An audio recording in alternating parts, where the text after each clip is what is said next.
Hello, sleuths and soon-to-be sleuths. We are back with another mystery to solve.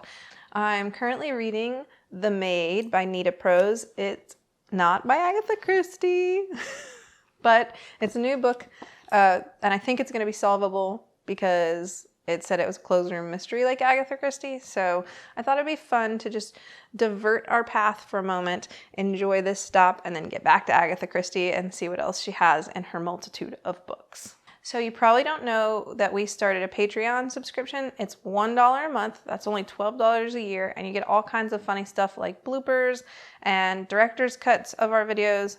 You also can get early release videos of these mysteries and then kind of read along with them, like watch each one of the sections as it comes out instead of waiting for the video to come out on YouTube. So consider it. I hope that it would be worth $12 a year to you, and it certainly would help us out. All right, let's get on with the book. So in the prologue, there's a quote that I wanted to share with you. "When I'm done with my work, your polished mirror reflects your face of innocence back at you. It's as though you were never here. It's as though all of your filth, all your lies and deceits have been erased. I am your maid. I know so much about you, but when it comes down to it, what is it that you know about me?" I don't know, that made me really interested to read this book. I'm like, I feel like maybe it's going to be more about her than we think. Like, what do we know about her? Nothing yet, so let's get started. So it's Monday at the Regency Grand Hotel, and we meet Molly. Molly the maid. She's been a maid at Regency Grand Hotel for 4 years. She loves her job. It just super suits her personality. She likes everything nice and neat and orderly, and the hotel is, quote, blessedly the same each and every day. She has dark hair in a neat bob, pale skin. She's 25. She never knew her parents. Her mom left when she was between 6 months and 1 year. She doesn't really know. And her dad was never really in the picture. Gran raised her, but her gran died 9 months ago. That's kind of a problem for her because she's awkward in social situations and she can't really read like facial cues or like body language. And so she kind of used Gran as a lifeline to the world, to like understanding the people around her. And so now she's kind of afloat on her own, and yeah, she doesn't really know what to do with her life. She doesn't want to change too much, but she also isn't in a great situation, and she doesn't have that connection anymore to help her understand the people around her. So today at work, she found a guest very dead in his bed, Mr. Black, the Mr. Black. So we have our first two characters.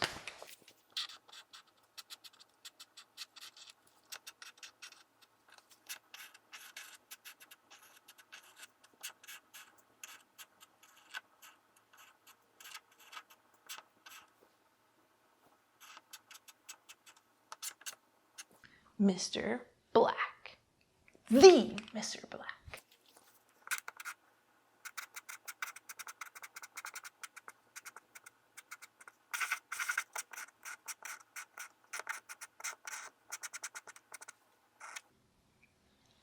And we have Molly the maid. So Molly tells us, it was today around 3 in the afternoon, nearing the end of my shift, when the seismic event occurred. I'd cleaned all of my assigned rooms already, including the Blacks' penthouse on the 4th floor, but I needed to return to the suite to finish cleaning their bathroom. She wasn't able to clean it earlier because when she went in to clean, Gisele, Mr. Black's second and current wife, quickly ran off into the bathroom and didn't come out until she was about to leave. So she's coming back to clean it in the afternoon. She noticed that Gisele's eyes were red and puffy, and she didn't seem herself. So Mr. Black's second wife, I guess I'll put 1 and then 2.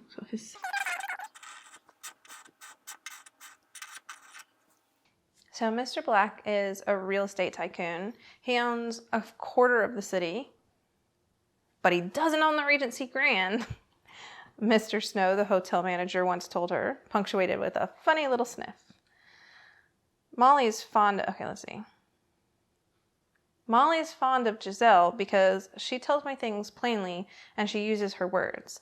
Because she doesn't understand funny little sniffs and their implication, she appreciates Gisele isn't like that. But now we have another character, Mr. Alexander Snow.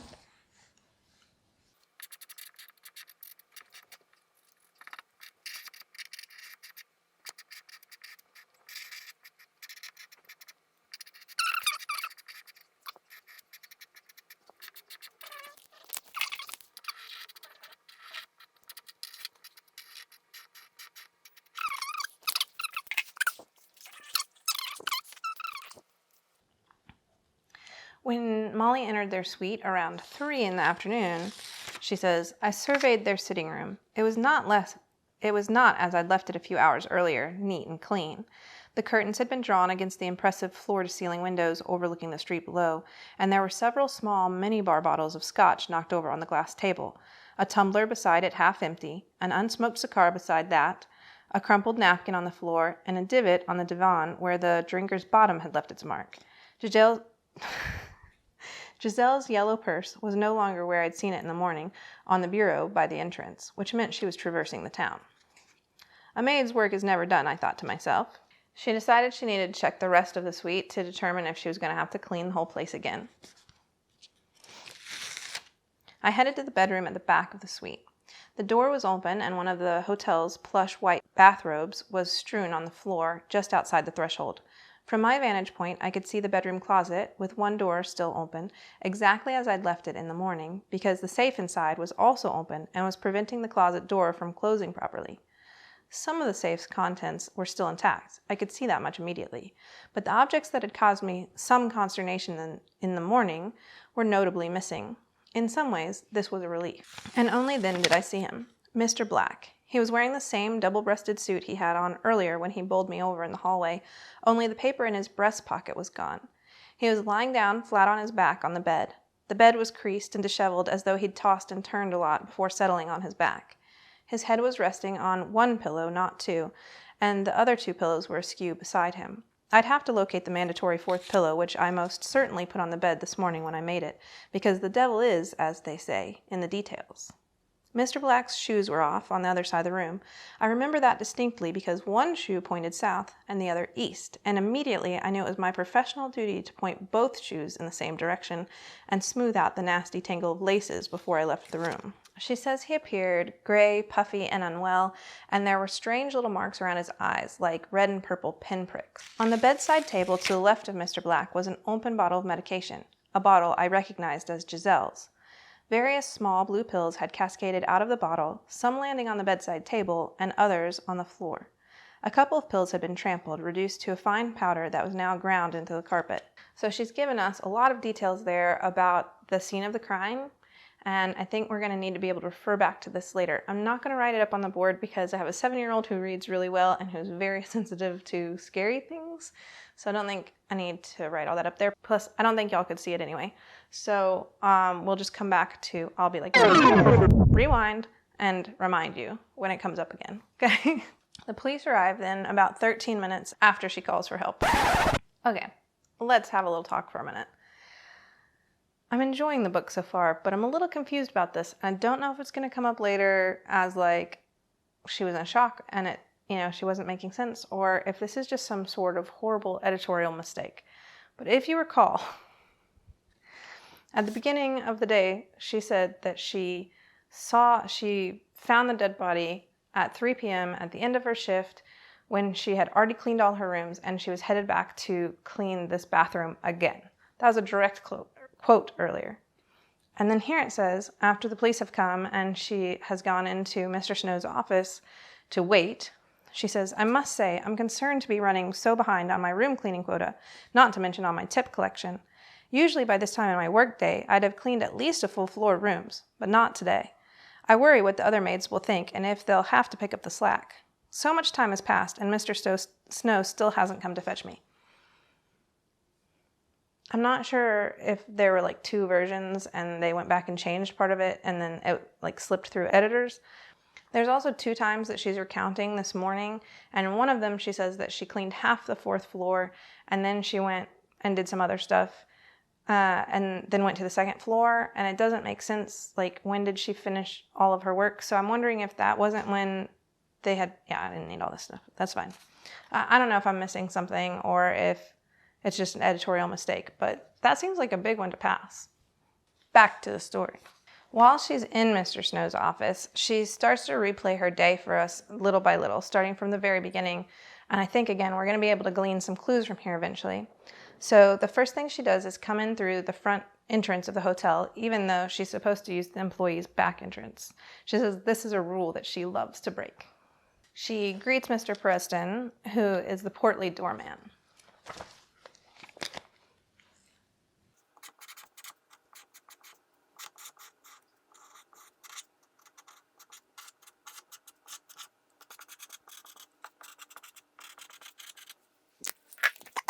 Some things that she tells us about Mr. Preston are that his daughter is a lawyer, that Gran was friendly with him, and she didn't know how they knew each other, but she was also quite close to his wife, who is now deceased. Her name was Mary.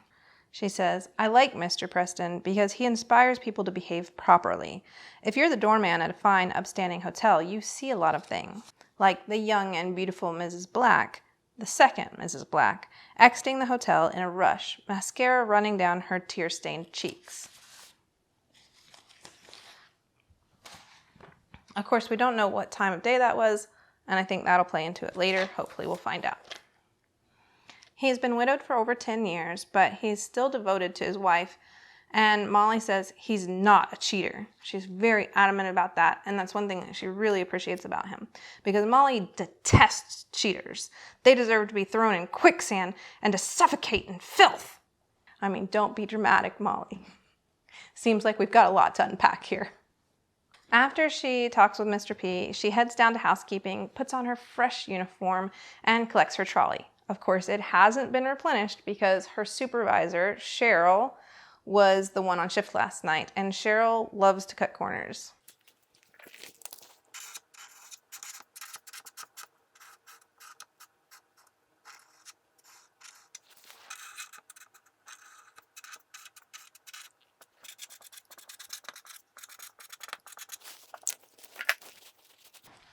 In fact, she loves to cut corners so much that she gladly sneaks into Molly's rooms and steals her big tips, leaving just the loose change behind for Molly.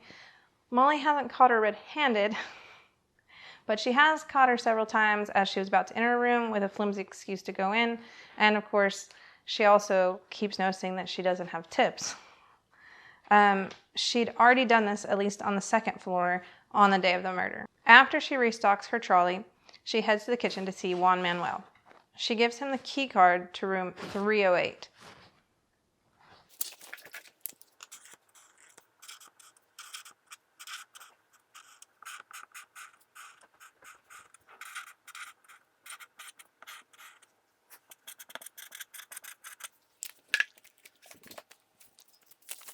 I'd been slipping Juan Manuel keycards for at least 2 months, ever since Rodney explained Juan Manuel's unfortunate situation. You'll be safe until 9 tomorrow morning when Cheryl arrives. She's not supposed to clean that floor at all, but with her, you just never know. It was then that I noticed the angry marks on his wrist, round and red. He blames the marks on burning himself on the dishwasher, but it's sus. She also mentions at one point that she went and visited him again after cleaning the black suite the first time, and about half of the 4th floor, she goes down and has a chat and a glass of water. Then she's on her way to Social, which is the bar and grill inside the hotel. She meets Mr. and Mrs. Chin on her way. So on her way to Social, she meets the Chins. They, like the Blacks, are regular guests at the hotel. Mr. Chin sells textiles, and Mrs. Chin always travels with him. They're flawlessly polite, and they acknowledge her, which is unusual for most guests. Mrs. Chin is wearing a wine-colored dress with black fringe, and as no one else's outfits have been pointed out, I'm wondering if we aren't going to later find little black strings that are maybe the fringe from her dress, and somehow that be important. As she heads on to the bar, they get on the elevator. Then we meet Rodney Stiles, head bartender.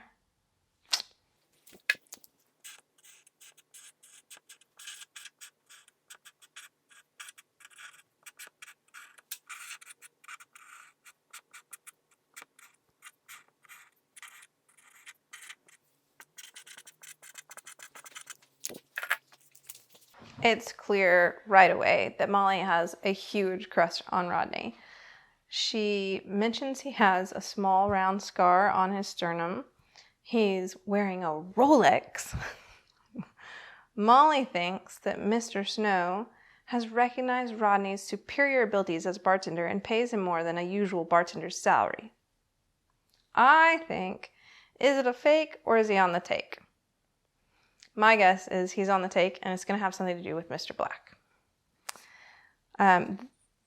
Molly and Rodney have had a rendezvous. It was over a year ago and it was one of the best times in her adult life, and she wants more, but he doesn't seem to be interested. While handing off newspapers for her rooms, Rodney shows her a news article. Family Feud rocks Black Empire. In the article it says, Victoria, Mr. Black's daughter, owns 49% of the company, but he wants his shares back. On the other hand, Mrs. Black, the ex-wife, thinks Victoria deserves more. In the article, Mrs. Black describes her two sons as flakes and was quoted saying, "The only way Black properties and investments will survive is if my daughter Victoria, who essentially already runs the organization, becomes a half shareholder at least." The article suggested that Mr. Black's second marriage to Gisele 2 years ago, a woman less than half his age, marked the beginning of destabilization within the Black Empire. After she grabs the newspapers, she heads up to the 4th floor to clean the Blacks' suite. "This morning I carried a happy tune in my head as I took the elevator up to the 4th floor. I headed to Mr. and Mrs. Black's suite, suite 401. Just as I was about to knock on their door, it opened and Mr. Black stormed out. He was dressed in his trademark double-breasted suit with a paper sticking out of his left breast pocket. On it, the word deed in little curlicue letters. He nearly knocked me over with the brute force of his exit. Out of my way! He often did this, bowled me over or treated me like I was invisible. My apologies, Mr. Black, I said. Have an enjoyable day. Gisele was in the sitting room wearing a bathrobe with her head in her hands. Was she crying? Gisele looked up. Her face was red, her eyes swollen. She grabbed her phone off the glass tabletop, got up, and ran to the bathroom, slamming the door behind her. She switched on the fan, which I noted sounded loud and clunky. I'd have to report that to the maintenance department. Next, she turned on the shower. I surveyed the room. The curtains were open. Fortunately, the windows had not been smeared by fingerprints, which was at least one blessing. On the bureau by the door were some envelopes, opened. A ripped corner lay curled on the floor. I retrieved it and threw it in the trash. Beside the correspondence was Gisele's yellow purse with the gold chain-link strap. The zipper at the top was open, and sticking out was a flight itinerary. I'm not one to snoop, but I couldn't help notice it was for 2 one-way flights to the Cayman Islands. When Molly was cleaning, she tried to shut the bedroom closet door, but she couldn't because the safe was open and blocking it. I could see 1 passport inside the safe, not 2. Some documents that looked very legal, and several stacks of money. Crisp, new $100 notes, at least 5 stacks in total. I returned to the sitting room where I tended to the bar and the mini fridge. 5 small bottles of Bombay gin were missing, hers, I presumed, and 3 mini bottles of scotch, definitely his. I replenished the stock and then emptied all the trash cans. I heard the shower turn off at long last, and the fan as well, and then I heard the unmistakable sound of Gisele sobbing. Gisele eventually came out and sent Molly away.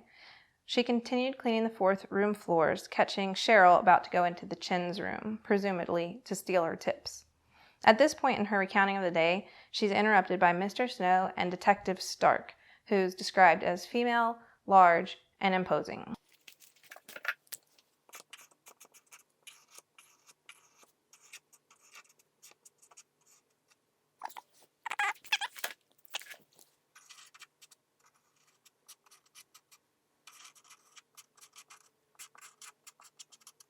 Okay. Maybe I'm being nitpicky, but how did this one pass the editors too?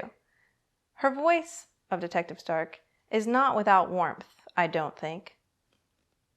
Her voice is not without warmth, I don't think. So Her voice is without warmth, I think.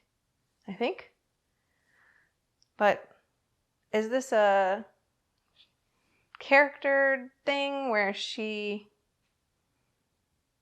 is kind of awkward, so she thinks this way?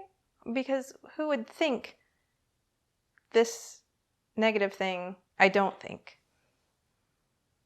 I don't know. Let me know if you do. Molly and Detective Stark are talking, and Detective Stark says, "I presume nothing at this point." "How very sensible," I say. "So you don't think that Mr. Black was murdered?" Detective Stark's eyes open wide. "Well, it's more likely he died of a heart attack," she says.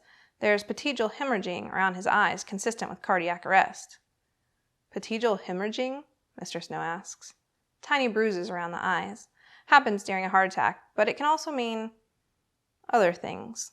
At this point, we don't know anything for sure. We'll be doing a thorough investigation to rule out foul play."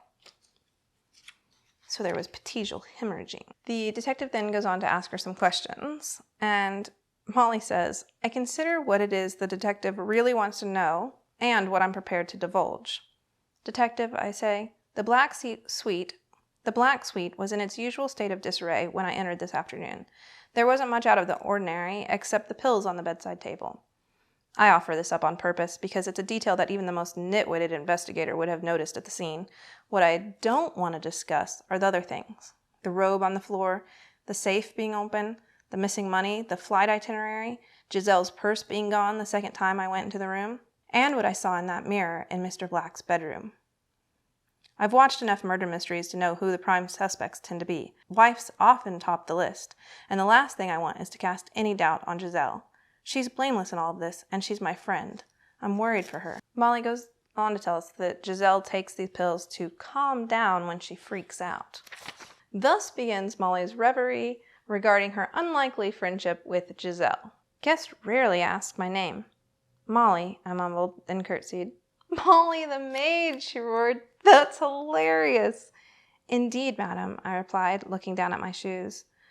"Oh, I'm no madam," she said. "Haven't been for a long time. Call me Gisele. Sorry you have to clean this shithole every day. We're a bit of a mess, me and Charles."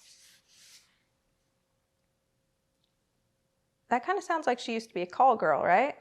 Or something in the prostitution kind of variety, right? I haven't been a madam in a while. Interesting. Gisele took a seat on the divan. She twirled a lock of her chestnut mane between her fingers. "That sounds incredible," she said. "To be invisible, to disappear like that. I have no privacy, no life. Everywhere I go, I have cameras in my face. And my husband's a tyrant. I always thought being the wife of a rich husband would solve all of my problems, but that's not how it turned out. That's not how it is at all." Basically, Molly, what I'm saying is, my life sucks. There's several meetings that have these little meet-cute situations. At one point, Gisele is helping Molly understand some social things like Gran does. So she said, you stand too close to people when you talk to them. So imagine that your trolley is in between you. That's how far back you should be. "Like this?" I asked, standing at what I thought was the correct distance. "Yes, that's perfect," she said, and she grabbed both my arms and squeezed. "Always stand that far away, unless it's like me or another close friend." Another close friend. Little did she know, she was my one and only. Some days, while I was cleaning the suite, I got the sense that, despite being married to Mr. Black, she felt lonely and craved my company as much as I craved hers. In another instance, Gisele wanted to do her makeup and do like a makeover on her, during which she talked a lot. Gisele continued to talk as she worked. "A few years ago, I had one goal and one goal only. I wanted to be swept off my feet by a rich man who would take care of me, and I met this girl. Let's call her my mentor. She showed me the ropes. I went to all the right places, bought a couple of the right outfits. 'Believe and you will receive,' she used to say. She'd been married to 3 different men, divorced 3 times, taking each man for half his net worth. Isn't that incredible? She was set. A house in Saint-Tropez and another in Venice Beach. She lived alone with a maid, a chef, and a driver. No one telling her what to do, no one bossing her around. I'd kill for that life." "At least you don't have a man telling you what to do, a man who's a hypocrite. Charles cheats on me. Did you know that? Gets jealous if I so much as look at another man, but he has at least 2 mistresses in different cities. And those are just the ones I know about. He has one here, too." this is pretty far-fetched, but I'm starting to get this idea that there's a prostitution ring that Mr. Black was involved in. Gisele was involved in it. What if Juan Manuel needs the key to rooms for that kind of thing, and somebody like gave him rope burn on his wrist because he's involved in the prostitution ring, and Rodney's the one who said he had an unfortunate situation that he needed room keys, so maybe Rodney's involved in it and that's how he's buying Rolexes. I'm starting to see some pieces fall into place. I'm going to have to say that I have a prostitution ring conspiracy theory. I'm starting out strong early on here. Prostitution ring conspiracy theory. Let's go. What do you think? Are you feeling it? While she was doing her makeup, Molly says, her hands were still close to my face. She'd rolled her pajama sleeves up well past her elbows. From that vantage point, I could make out bruises on her arms, and as she leaned forward and her top shifted, I saw a blue and yellow mark on her collarbone, too. How did you get those? I asked. There had to be a perfectly reasonable explanation. She shrugged. Like I said, things aren't always great between Charles and me. I felt a familiar churn in my stomach, bitterness and anger frothing just below the surface. A volcano that I would not let erupt. Not yet. I don't know what that's going to turn out to be, this volcano not yet erupting, but I'm very interested to find out. So at another time, Gisele actually gives Molly a gift of this beautiful hourglass that's made out of metal and glass and has sand from some special beach in it. And Molly's been thinking how pretty it was and how special it was, and Gisele ends up giving it to her. And then Molly says that she's going to leave it in her hotel locker. So Gisele knows it's going to be there. She doesn't know why. She says it's in case Gisele ever wants it back. But it's really because she doesn't want to bring anything new into Gran's house, because this is after Gran's died and she just can't make the home her own, you know? She's afraid of like pushing Gran out. But I wonder if it will kind of look incriminating that she has some special piece of their life in her locker at the hotel. You know what I mean? Like, did she steal it? Or would Gisele even maybe, or somebody else, Cheryl, maybe find out about it, use it to incriminate her somehow. So then she goes back to Detective Stark's question, right? So she had this whole reverie while she was sitting with Detective Stark, and Detective Stark is like, hello? About that question. And she says, I ask if you know Gisele Black. Did you ever have any dealings with her? Conversations? Did she ever say anything about Mr. Black that struck you as odd? Did she ever mention anything that might help our investigation? Detective, I say, I'm a hotel maid. Who would want to talk to me? She considers this, then nods. She's entirely satisfied with my response. It's been a rough day for you. I can see that. Let me take you home. And so she does. Once she's at home, she starts cleaning the house and reminiscing about Gran, her parents, and her ex-boyfriend. So we start to really learn the backstory of Molly. She asked Gran a long time ago, will she ever come back to us, my mother? I asked back then. A long sigh. It won't be easy. She has to escape him, and she has to want to get away. She didn't, though. My mother never returned. So, I don't know if she was trying to escape Molly's father, or a drug dealer, or a prostitution ring. I don't know, but I'm sure we'll find out more about that. It's definitely something that we need to keep in mind, and I'm going to put her on the board. Oh, I didn't even put Gran on the board.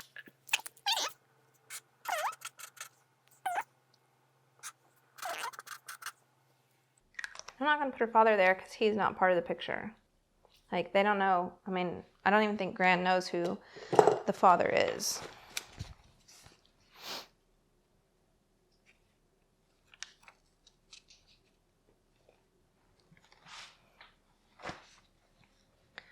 So I don't know, yeah, if Molly's mother is trying to escape Molly's father, a drug dealer, Mr. Black, who's Molly's father and a drug dealer, or a prostitution ring person.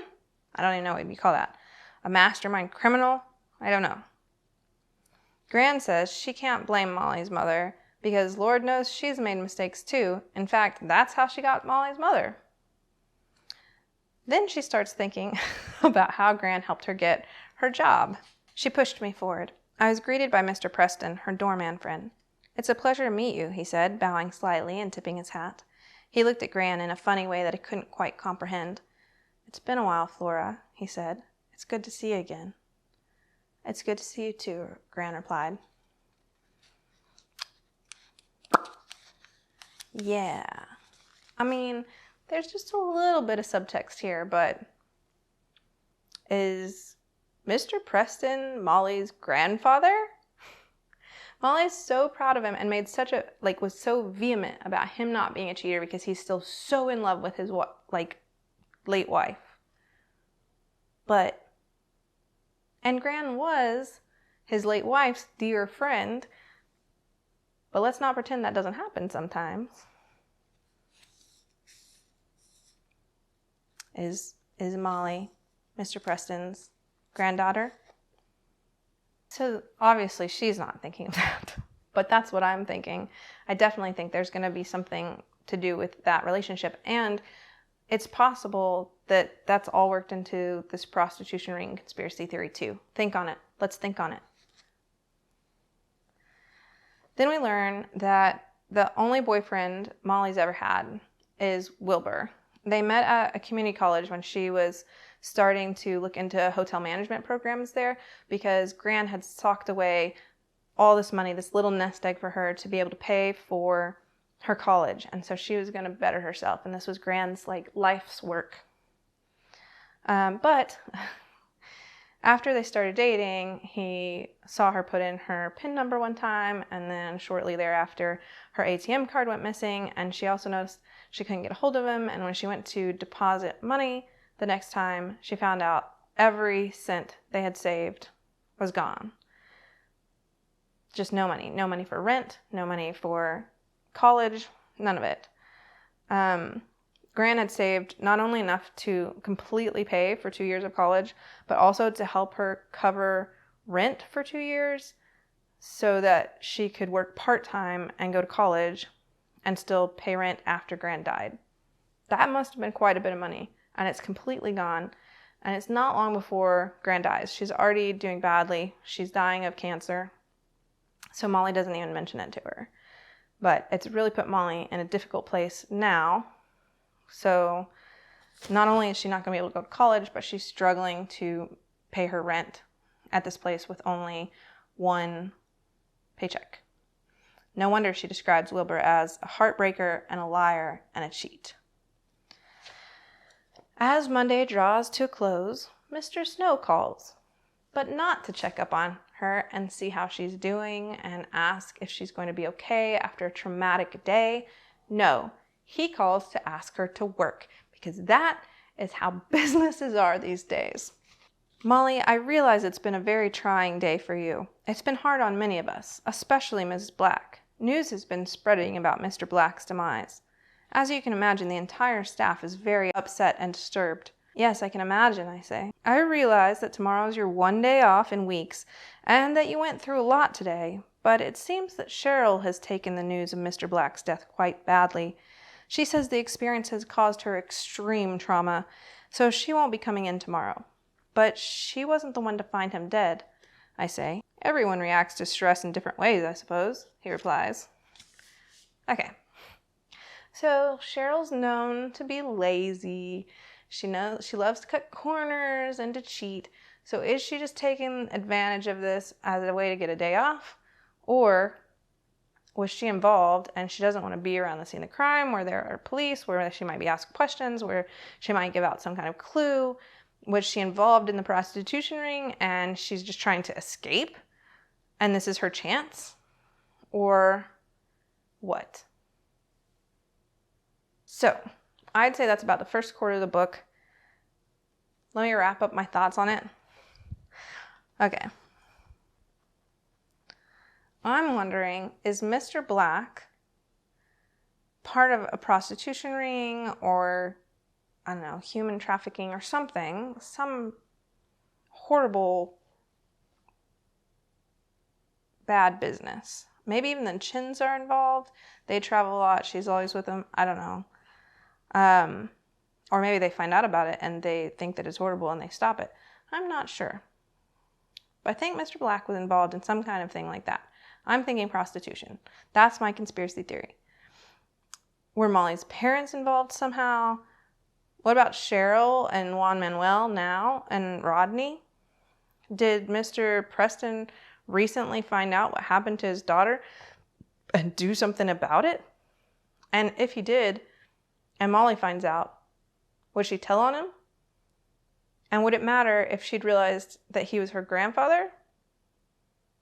Would she be more or less likely to tell on him? Because then there's a family tie, but there's also that cheater aspect. I'm actually really looking forward to the next part. I want to find out more about it. I want to hear your thoughts. Are you with me on the prostitution ring? Is it too early? I don't know. Until next time.